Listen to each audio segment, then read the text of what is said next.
Cool Air Part 2 by H.P. Lovecraft.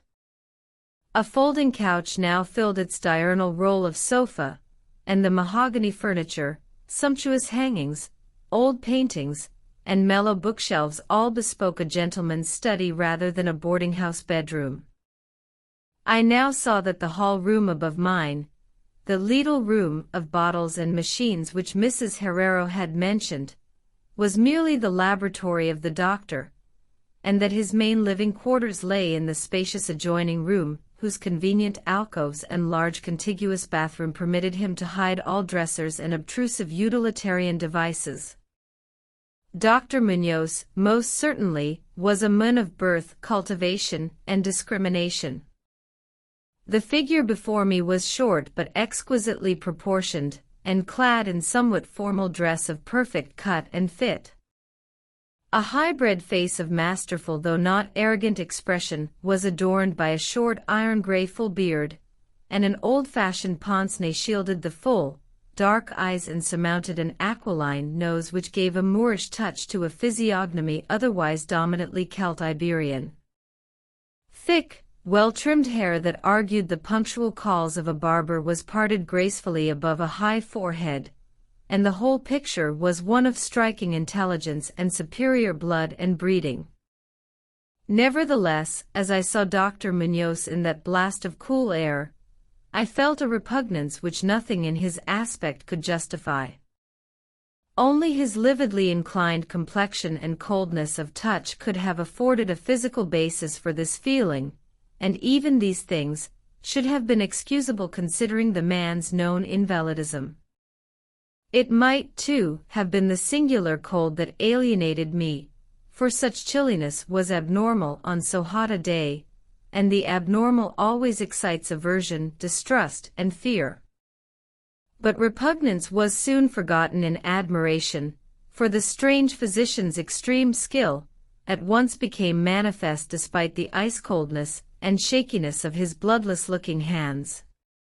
He clearly understood my needs at a glance, and ministered to them with a master's deftness, the while reassuring me in a finely modulated though oddly hollow and timbreless voice that he was the bitterest of sworn enemies to death, and had sunk his fortune and lost all his friends in a lifetime of bizarre experiment devoted to its bafflement and extirpation.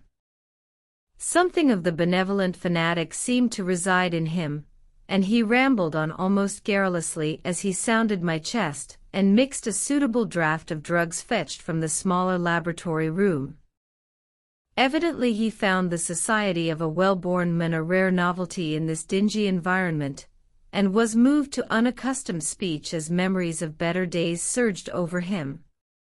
His voice, if queer, was at least soothing, and I could not even perceive that he breathed as the fluent sentences rolled urbanely out.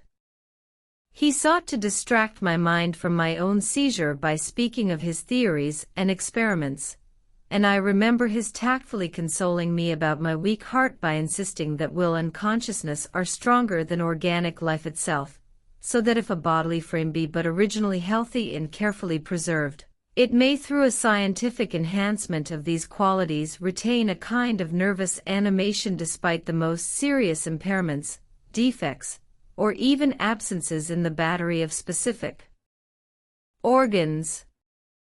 He might, he half-jestingly said, some day teach me to live, or at least to possess some kind of conscious existence, without any heart at all. For his part, he was afflicted with a complication of maladies requiring a very exact regimen which included constant cold. Any marked rise in temperature might, if prolonged, affect him fatally, and the frigidity of his habitation, some 55 or 56 degrees Fahrenheit, was maintained by an absorption system of ammonia cooling, the gasoline engine of whose pumps I had often heard in my own room below. Relieved of my seizure in a marvelously short while, I left the shivery place a disciple and devotee of the gifted recluse. After that I paid him frequent overcoat calls, listening while he told of secret researches and almost ghastly results, and trembling a bit when I examined the unconventional and astonishingly ancient volumes on his shelves. I was eventually, I may add, almost cured of my disease for all time by his skillful ministrations. It seems that he did not scorn the incantations of the medievalists, since he believed these cryptic formulae to contain rare psychological stimuli which might conceivably have singular effects on the substance of a nervous system from which organic pulsations had fled. I was touched by his account of the aged Dr. Torres of Valencia, who had shared his earlier experiments with him through the great illness of 18 years before, whence his present disorders proceeded. No sooner had the venerable practitioner saved his colleague than he himself succumbed to the grim enemy he had fought.